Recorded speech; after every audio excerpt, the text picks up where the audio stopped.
If you're a business owner feeling stuck, overwhelmed, and ready to grow, you're in the right place.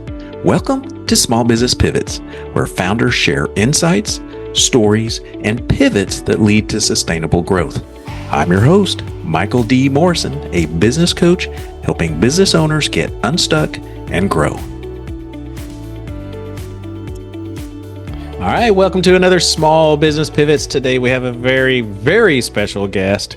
I'm privileged actually to work with her. She is one of our coaching clients. I believe we've been working together about 2 years, maybe? Think so. Maybe between a year and 2 years. And I wanted to have her on the show today because she is one of my favorite rock star entrepreneurs. She actually does the work. She doesn't complain about the work. Each time we have a coaching session, she comes back and she's fulfilled everything she was supposed to do and never wonders why nothing is changing, because she is changing. She's making the change. But I know no one can introduce themselves or their business like the business owner. So Brittany, I'm going to let you introduce yourself. Tell us a little bit about your business. Okay, well, I'm Brittany, aka the Brittany the Brow Slayer. I'm the owner of the Brow Slayer Studio. We offer brow and body waxing services, and we focus on creating a consistent client experience so that no matter who you see or what service you're getting, you're going to get the same result and the same experience every single time. We've been opened since January 2023, and I currently have 3 estheticians, including myself, and then a front desk girl. How did you get into this business? Well, when I was, about 8 years ago, 2018, I found out that I was pregnant with my son, and I was kind of going down a dark path in the beginning. And when I found out I was pregnant, I decided, we can't really do that. So I got into esthetician school, and I just went. It took me a lot longer because I really hated my life. Yeah. But I eventually got done. I actually had to go back and finish like 8 hours after my son was born. So I went back a week after he was born to finish those 8 hours so that I could start working. And then, so I went in on a Saturday. It was the longest 8 hours of my life because he was like a week old. And so it felt like I was away from him. Yeah. Like forever. And so then that following Monday, I went and got my worker's permit. And that following Tuesday, I was applying for jobs. And that following Thursday, I was hired at a brow and body waxing studio. And I was like, I don't really want to do this, but I'm broke. So I really need a job. So I kind of just fell into it. I actually went into it wanting to do makeup, but as fate would have it, I ended up in a brow and body waxing studio, and then I just really fell in love with it. And then I kind of floated around different places, and there's a common theme everywhere I worked. I just felt like it wasn't consistent, and it really kind of sucked working there in one way or another. And then I tried, so COVID happened, and I was self-employed because I left my first brow and body waxing studio or job. COVID happened probably like 8 months into my booth renting experience. And then I decided I don't really want to do booth rent. So then I got a job at a spa. And then I went and decided I didn't want to do that. So I wanted to pivot and I wanted to go to med spa. And then that really didn't work out. And so then I drained my savings of $3,000 to go booth rent again because I was like, this sucks. I'm not going to work here anymore. And that was kind of the start of like the rolling ball for the Brow Slayer Studio, because I'm like, okay, so I know I don't really like working at all these other places. And I know that I want to create kind of my own space and create a really empowering space for other estheticians and service providers. And so then I worked booth rent for a year, and I thought I could open a real retail space for sure. And so then I just kind of jumped in, and that's kind of how we got here. Is I just you jumped in. I jumped in, but yeah, all in all, it just kind of like fell into my lap in terms of like the brow and body waxing, because it was not originally what I wanted to do at all. Well, some of the listeners are still haven't made the commitment to open their own business, but they were kind of in the position where you were, and that is they want to open. So what do you think what that trigger was that kind of encouraged you, nudged you to actually take that leap? Man, I don't know. I've always been kind of a risk taker. I've always just been very like, my dad always says, like, I go from thinking to doing. And it's very true because I was like, I think I'm going to open a retail like space. And I told my husband that like one night or the night before. And then the next day I was like, hey, I signed a lease for a retail. And he was like, oh, okay, Yeah. let's do it. But I don't know. I just like felt really, I just knew I was tired of what I had been doing. And so it just was kind of, I got a very, very, very small business loan and opened on, I always tell my dad, I'm like, I opened on $6,000 in a dream because I had $6,000 and that's what I went with. And I was like, well, here we go. So, what But are some of those early mistakes that you made that most entrepreneurs wouldn't expect coming their way? not having a plan. Okay. I love I that answer. And I I don't know. know why, but I love that answer. Well, I just feel like not having a plan was probably my biggest downfall going into it because I I am a planner, but I'm also not in a lot of ways. Um, I do a lot of planning later. I do now, and then I'm like, I'll figure it out later. Like, especially when I was opening, I told my mom I signed a lease for a studio, and she's like, well, what's your plan? And I was like, I don't know, I'll figure it out. Not really stress her out. Um, but not having a plan was one of them. And then I think um, not having like when I did end up hiring, because I hired my first employee, I think 2 months into opening, because I opened and then I was like, oh crap, I am like so busy, I Yeah. cannot keep up. So I have to have somebody. Like I would be in a with a client and the phone would be ringing off the cook, and I'd be like, I really need help here. So I hired, and I think probably not having those like systems in place before I hired her also really kind of like I really used her to figure out a lot of things. Hmm. But and she ended up being a really great hire. I miss her a lot. But Yeah. What so you said the phones were ringing off the hook, and a lot of business owners that doesn't happen to them in the early phases. So they just kind of think, I'm going to open this business and it'll come to me, and then they wait and they wait. Did you do anything to drive that business? I did a lot of social media. I used to be a lot more prevalent on my social media because it was the only way that I could get people in the door. I um, so I would make TikToks. I had several TikToks go viral. And so I actually got a lot of clients from that, but a lot of it was like word of mouth. I do a referral program for my clients. So we do, at the time, I think it was like uh, give 10% off, get 10% off, or something like that. And then I ended up changing that later on to just a number. So now we do a give 10, get 10, um, $10. And I think that helped a lot because like word of mouth kind of everybody be like, oh, like use my referral code and Yeah. I want $10 off. And so I think a combination of social media and then just utilizing my current existing clients to help bring in more people. And then also having the retail space in itself helped a lot because we had a big sign and people would just like start walking in. Hmm. And when I started getting walk-ins also, it was kind of was another I was like, oh crap, I really do need to have somebody like up front helping me Yeah. Yeah. So what because I are miss. what are some of the pivots that you made? So sounds like you were struggling a little bit at first because you didn't know what you didn't know, didn't have a plan. So what was maybe one of those first pivots that kind of gave you confidence that I I have a real business. I need to kind of get serious here.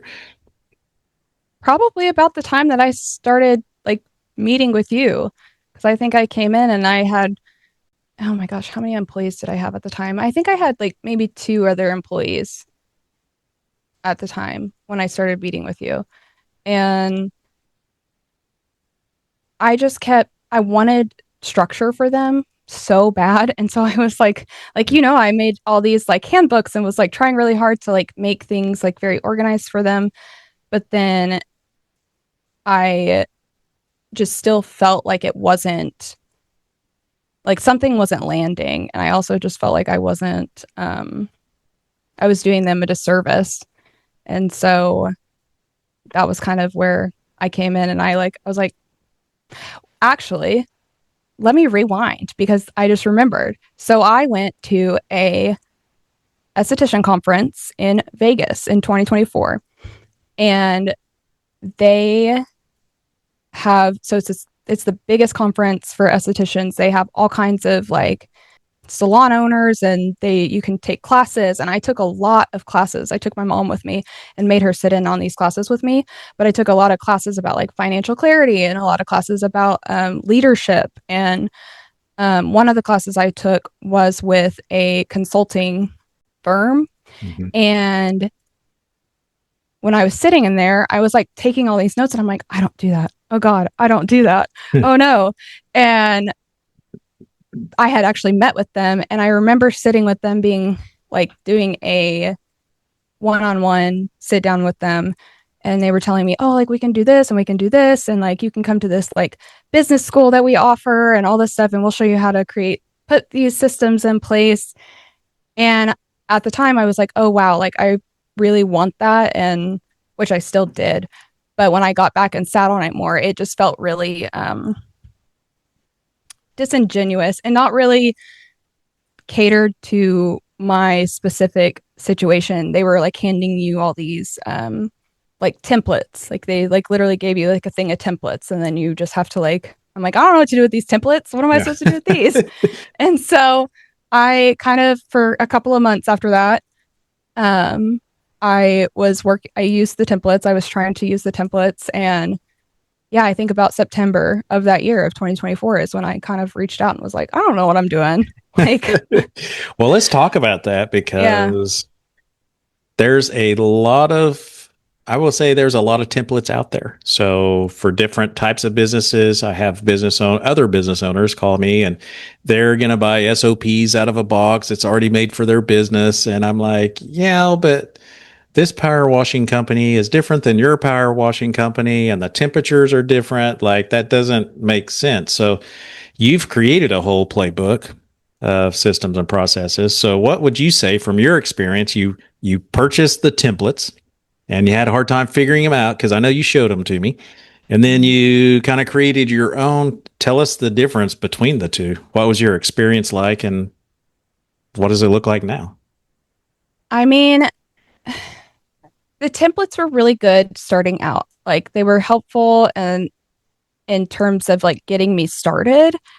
Um, but now that I have my own, like our playbook, like actually, I never had a template for a playbook. I don't think I had. My friend Tara helped me make one from scratch after she helped me kind of sift through my handbook. And she was like, she was taking things from my handbook and saying, this is more of a playbook thing. This can go in a playbook and this needs to go in your handbook.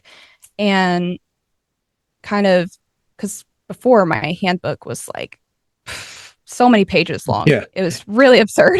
Yeah. And she was like, you don't need all this in a handbook. This is like, super fine details about like it's not like how you work. It's more of like these are the expectations of it's very HR. And then you have your playbook of like, hey, this is how our client experience goes, and this is how um, we want our clients to be spoken to, and this is the experience that we want them to have, and yada yada. And the templates were a really great start, but the difference is just it was made more for like the playbook and the handbook were made very, very specifically to my business, whereas the template was just very generalized. Mm. And some of the stuff I didn't like, there were some other things too that were in there that she was like, your business doesn't apply to that. Like she was like reading Yeah. through that and she was like, that doesn't apply to you at all. And I was like, oh, well, cool. Yeah. So my Well, bad. and I don't want to get off on that train because I will, but that's the difference between having your own and just kind of those general templates like you talked about, because now you're a commodity. If you're using general templates and the salon down the street from you is using those same ones and the other one, then there's no Mm-hmm. differentiators. And now you have a playbook that I know you feel more confident with because we've talked about opportunities of franchising, opening up the other locations, opening up more rooms.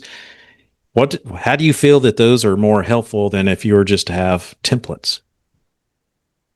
They just give me a lot better guidelines that I can literally just hand them to my employees and say, hey, this is how it's run, and this is how we need to be like talking to clients, and this is how the client experience should go. And um, it just overall gives us a better idea of like it's just the browse layer. Like it's Yeah. just, Yeah. Well, it's I don't know. yours. Like, It's yeah. you. It's you. And being able to hand that off and being able to replicate like I want to be able to replicate myself. Like I can't clone myself, right? So being able to have all of everything that was in my head about how I wanted things to go onto a piece of paper and exactly how I want it to go, rather than just like a generalized template of like, oh yeah, like you should do this, like, or um this is how it should be ran. It's like, no, I want it to go like 1 through 10. Like this is how Yeah. like from the front door to the back door, this is how a client should be greeted. This is how the client should feel. These are the questions you should ask. And being able to almost clone the experience that I would give my personal clients to anybody that walks through here, whether they see me or someone else or anybody in the studio.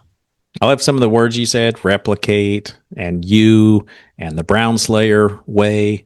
Those are all unique to you. So there's no other company that will be like you because they don't have that playbook. So can you kind of share for those that know they need systems, they just haven't done it, and maybe what the power of that is, and maybe give some examples of what's in that book?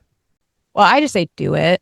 And I mean, for one, just having your very own is, it makes a world of a difference to me. Because even so, like one of my girls, whenever I gave like when I first made the handbook that I used with a template, she was like, Brittany, I love this. This is so helpful to me. Like this is Yeah. like helping me with like, you know, uh so many different things. And then when we had the second one made, she was like, this is even better because it was Hmm. just more concise too.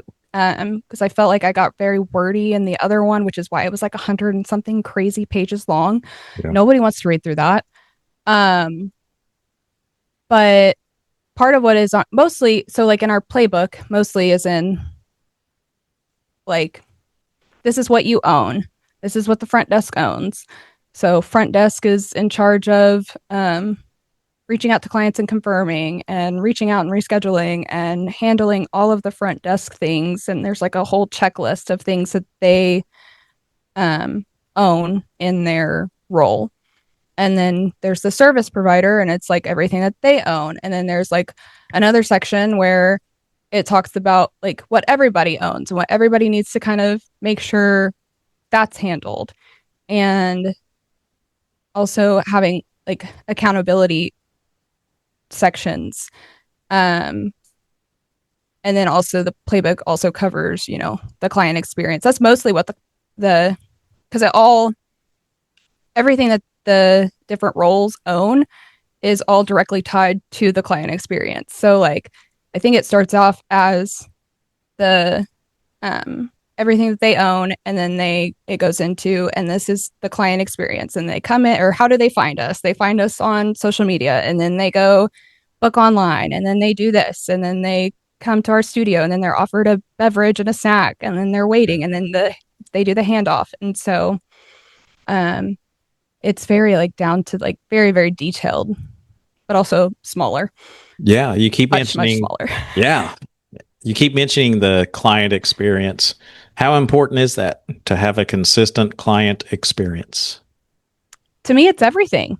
I think that a lot of clients, and I would say this is true for not just like waxing, but hair, nails, anything in the beauty industry, is clients will go and get their hair done, and then they love it the first time, and then they go back and get it the second time, and it's like, oh, but you didn't do the same thing. Or maybe, like, because I notice things like that as a client, and when I go get my own personal services done, I sit in the chair, and if I go back twice, I'm already mentally comparing, like, what did they do last time that they're not doing this time.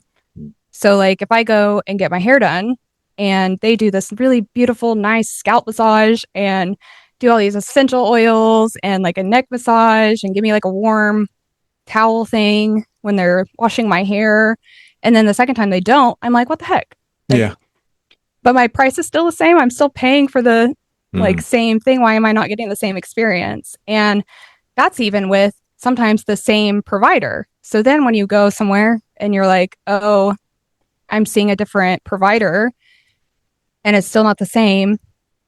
I don't know. To me, it's everything, because if I'm paying money to something, I want something to be the same thing every single time. I go to my nail girl very consistently. I went today, actually. Uh, Manny's by Mick. Let me plug her really quick. But I go to my nail girl, and the reason I still go to her is because she is so consistent. My nails look good every single time. If I like mess it up or anything, she's like, it's hardly ever her fault. Like, but it's always a very, very consistent experience every single time, and that's what I live for, and that's what I want to provide for my clients. And I think that every salon, and whether it's a nail salon or hair salon or whatever, should like value that more, and they don't, which is why. You're listening to Small Business Pivots with Michael D. Morrison. If you're ready to get your business unstuck and grow, let's chat. Schedule your free session at michaeldmorrison.com. Now back to the show. Yeah, it's important. So the people rave about a business because of the experience. And if it's not the same, who am I going to tell anyone about that service or that business? I can't say, hey, you should go there because they do this, this, this, and this. If you don't get that every time, I don't know how to refer them, in other words. So that experience is very important, and people buy from those they know, like, and trust. We talk about that all the time. So you have expanded a little bit because you have such great experience. In fact, you've almost doubled your revenue monthly since we've been meeting. Congratulations. I love that. Thank you. And so what are some of those things that you've learned? How did that happen? Was it the experience? I mean, is it a combination of things? In other words, some people just want a quick fix, right? They want everything to be better tomorrow. And you and I know, working together, that doesn't happen. We have trials, we have tribulations, peaks and valleys, and you're going through kind of one of those right now with staff. But how do you keep getting through that? First of all, I got a business coach. Thank you. And secondly, I just have been really surrounding myself with a lot of different support systems. Whether I have you as a support system. I have like a little girls group that I meet with that they're all business owners. And I mean, because the other day I emailed them, like, just also emailed them a really long, chaotic email. Yeah. Just like sobbing while I'm typing it, and immediately was just flooded with like, Brittany, like, you got this. Like, and one of my friends even listed out a 14 bullet point list of all of the things that all of my gains, if you will. We talked a little bit about the gap and the gain thing at our last meeting. So she typed out a 14 bullet point list of all of my gains, everything that I have done and everything I have planned and continue to do, and like just like breathed life into me about how capable I am. And I think that's like honestly really what gets me through. And also remembering that it'll pass. So I've just like, and I feel like this past, like the past 2 weeks, I emailed you that like crazy long email of me just being like, I'm gonna quit. Oh my God. I've even handled this round of Valley a lot better than I have in the past, just because I know I have those support systems in place, and I know that this too will pass. And I've gotten myself through these situations before, and I can do it again. It sucks really bad, but Yeah. Well, and you I have can a do it plan again. too. You have a Yes, and I have plan a plan. and you have So, clarity. yes, and clarity has changed a lot. Like having clarity, yeah, that has been great, honestly.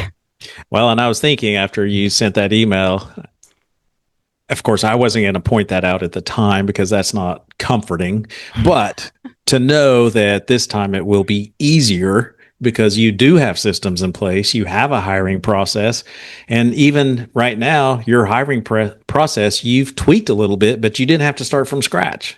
So, Hmm. share a little bit about how to navigate through each of these challenges and just keep getting better because you keep changing things along the way. Yeah, I think I just tried to think about what has worked for me and like what hasn't. And actually this past time I've tweaked my hiring process again Yep. as of yesterday, or not Okay. yesterday, Friday, whatever day it was. Um because I had Grace, she did a screener, and then I went through after she did it and I was like, "Hey, I really want some feedback on this. Like how, like, do you feel like it was too many questions? Like tell me a little bit about how you were feeling. Did you feel like it was a natural thing, or did you feel like you were having to like rush into all these questions so you could cover them?" And so she kind of talked to me, and like we talked through it and decided that maybe like, yeah, we want to, because mine are sectioned out by like what we are trying to like the three traits that we talked about, Hmm. like that we're looking for at least in a screener. And she was like, well, what if we just did like one question per section, and then maybe put things on there like things to listen for and bullet points, so that way it could like flow more naturally in Yeah. a um conversation. And so we haven't gotten to put it to test yet, but I'm actually really excited about it because it also is a lot smaller and not as um overwhelming. Because even I, when I would interview people with the screen, like our, because we do a screener interview, um I was feeling overwhelmed, being like, well, I have to read every single question. Yeah. Like I have Yeah. to know, even Yes. though some of them were like repetitive. So, Well, one of the things that I just caught was even in this valley that you're in, you have already said you're going to come out of it. But the other thing is, you just said you're excited to test this new hiring process, and that's part of the oh, I valley that you're did. already in. So that's the power of having a plan and systems and processes. And well, let's talk about growing the business. So we kind of work together on maximizing your space. Can you share a Mm-hmm. little bit about how someone should look at business differently when it comes to their financials as far as the space they're using, the cost of goods and all that kind of stuff that you've worked through, because that's part of you making more money and you're making more money. Well, first of all, I'm really bad at numbers. Like, so bad that my mom, for a brief time, was, she's an accountant. She was doing my books, and I tried to go fix something in QuickBooks, and she was like, yeah, don't ever do that again. And so I highly, highly recommend hiring that out, at least like CPA, bookkeeper, all of that. Um, but I think kind of what helped me, well, in terms of like, expanding it, my revenue and everything, is getting a lot more clarity about like how much does this service cost me? Like, how much is it actually costing me? Am I charging enough? How much do I want to make? And I actually have like a whole pricing calculator about like I put in everything I use for brow shaping, everything I use for brow lamination, and then I it calculates. I say, well, okay, I want to make 50% profit on this or 100% profit on this, and I want to be paid $60 an hour or whatever the hourly is. And how much time does a brow shaping take me? And then it auto calculates like how much you should be charging based off of all the product you use, but also calculates how much is this service actually costing you in product. And getting clarity on that helped so much, because it was like, oh, like the first time I did it, I was like, I am not charging enough. Yeah. So for one, I raised my prices after coming up with that. And then just like I said, I hired some financial people to kind of help walk me through all of the numbers because I was like, I still don't know what I'm doing. And that's okay, right? It's okay Yeah, not to know everything about. That's why we have professionals out there in the world that yeah, as long as you understand your numbers and how to use hmm them, someone else can put them together properly. right, right. But I do love me an Excel spreadsheet. So, but yeah, understanding your numbers is for sure the biggest thing whenever you're trying to I know expand. that when we first started working together, you were working in the business, doing everything. I think you were there like every day, every hour it was even open. And Hmm now you're working on the business a lot more, spending more time with your kids, your family, and doing other things, except when you're in a valley. But hmm most of the time, you're working on the business. Can you kind of share what that's like? Because a lot of business owners, they're like, oh, yeah, my business could never survive without me. And here you are proving otherwise. For one, it's really nice not having to work like in it constantly because for a really long time, if I was not taking clients, I was like, oh my God, we are going, like, I'm not going to be able to pay myself next month Mm. if I'm not the sole like revenue generator. And I've kind of very intentionally walked it back and like closed off my books, which also made people want me more, I guess, because when you're not Yeah. as available, they're like, oh my God, I want. Yeah. So now I'm You're in booked demand till, yeah, I'm in demand. I'm booked out till like October, um, which is really cool. with the And hours that you want to work. We got to make that clear. yes, with the hours that I want to work for the most part, because right Right. now, again, we are in a valley. But when we're not in a valley, um, the freedom I felt like I had was like really awesome. Um, I quit working Saturdays last fall because I got really tired of missing my son's soccer games. Yeah. And just that alone, like I did not care that I was, if I, even if I had to work Tuesday through Friday, I was like, at least I get to go to his soccer games. And then that was like kind of a taste. And I was like, well, I think I can like knock off another day. And then And you did and I did. Um, with a and plan. with a plan. And I think being able to go on vacation and know that it's not going to just like burn to the ground, even if it's not done perfectly, has been very like freeing for my mind. I've gotten a lot very good at when I am away from the business, I am actually away because I'm Mhm. like, well, they'll figure it out. And if they don't figure it out, then I can deal with it when I come back. I love it. I love it. Of all the parts of your business, because you came into your business unqualified, right? You had never hmm owned a business before. You never had a coach, a mentor, anything. Through this journey, what are some of those top three or four things that you would share with others? Like, you have to do this, this, and this.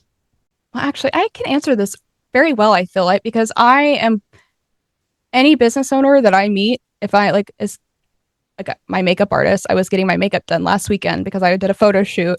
And literally the whole time I was like, girl, you got to do this and you got to do this and you got to get a business owner and get you a support group and get you Yep. this. But I would say that for sure you need a business coach. I will preach till like my dying breath. Like I will be like in the hospital on my deathbed and I will say, get a business coach. Yeah. Because, Hey, just so our listeners know, that's not just a plug for me. I have coaches myself. I've had yeah, business coaches for 20 plus years now. I will never go without one, yeah. even I as mean, a business coach.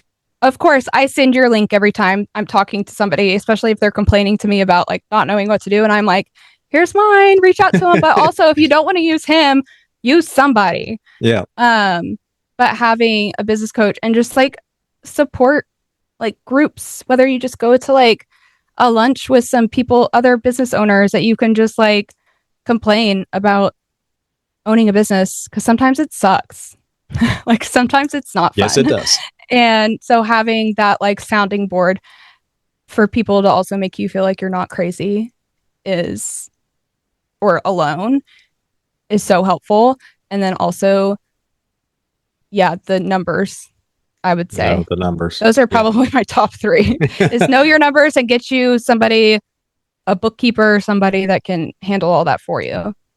Yeah, hire out, ask for help, in other words. So, out of Mm-hmm. all the things in your business, which would you say has impacted yours the most? Leadership, mindset, marketing, sales, coach, financials. What would you say has impacted your business the most?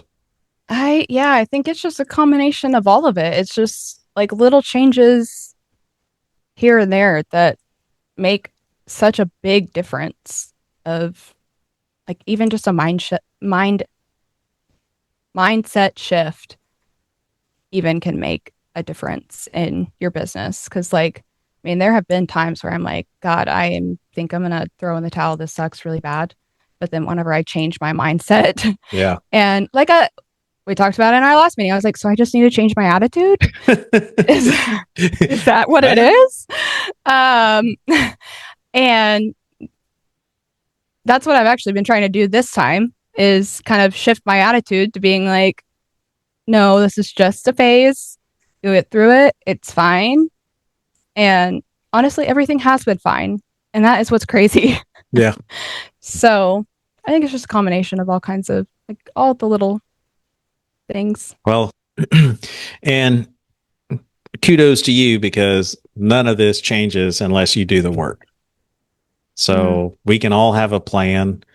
We can all hire an accountant, but if we don't do anything ourselves, nothing still changes. So you have the special gift, the talent of you actually do what's required. And that may be for business owners that are listening that maybe you do have a coach and a program or templates and nothing's changing.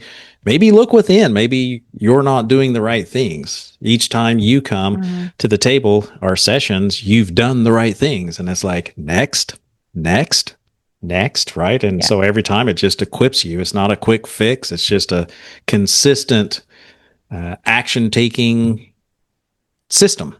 Yeah. You definitely get out what you put into it. And I've seen that firsthand Yeah, because, I mean, you've put in a lot. yeah. So social media, real quick before we wrap up here. You mentioned that's how you got clients, right? At first, and you're still getting clients. You Mhm. still have a pretty good social media presence. Any advice for those that haven't quite made that transition? Is it worth their time? How do they do it? How do they see results? Because there's a lot of business owners that say, I am on there and I get nothing. I mean, to be really honest with you, I don't know all of the back end social media stuff. I don't ever look at my numbers. I really don't because I don't know what they mean. I don't know if they're like post at this time and I'm like I'm just going to post whenever. I just say to be yourself because people want to see you and when people feel like I mean, I have people come in all the time and they're like, "Oh my god, you're just so funny and I just feel like I know you and I it made me want to come to you and just really just being yourself and also like just posting the damn thing. Like, Yeah. don't worry about like what everybody else is going to say and try to make it perfect because that's not real life. And I think people get so caught up on social media being like a highlight reel and they want it to be perfect and they want people to see like, you know, how great they are. But like, you can Yeah. show people that you're really great by being like you. Like, I post stuff all the time where I am like doing really dumb things and saying like really just like really just being really silly and those are the videos that do the best when I like get in my head about my own content and like try to make it perfect. Those are the videos and like or posts that do the absolute worst is the ones that are so polished Yeah. and like almost don't even seem like it was posted by myself.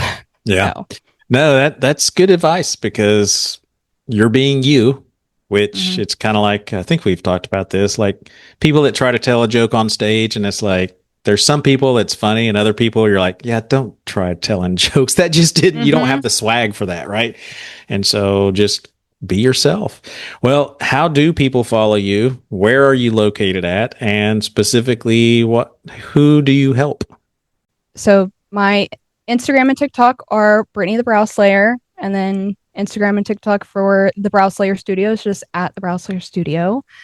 We help clients feel listened to and give them the client experience that makes them feel heard and valued. And so you specifically offer, what are those services? Oh, I'm sorry. We offer brow and body waxing services, and then lash lifts and tints. And you have how many stations now? We have 5 stations. So you got plenty of room for more people. Yes. More employees. So if you're looking, give me a call. I'm an esthetician. Any last words of wisdom that you can share? Doesn't even have to be business related, just something that would be applicable for all business owners. A tip, a quote, a book, or just something you've learned that you haven't shared. Actually, I will, because one of my employees gave me this lovely little stack of cards that has it's like crush your goals. They're little quotes, and the first one on here today, I like pulled it, and it says, "Start before you're ready, and don't prepare, begin." And it's a quote by Mel Robbins, and I love her. She's amazing. But start before you're ready, and don't prepare, just begin. That's awesome. Awesome. Well, you've been a blessing to many today, sharing your insights. It is an honor to work with you. I love working with you. You're a rock star, and I wish you continued success. Thanks for listening to Small Business Pivots. If you're ready to get unstuck and grow, schedule your free coaching session at michaeldmorrison.com. On social media, you can find and connect with me using the handle Michael D. Morrison OKC.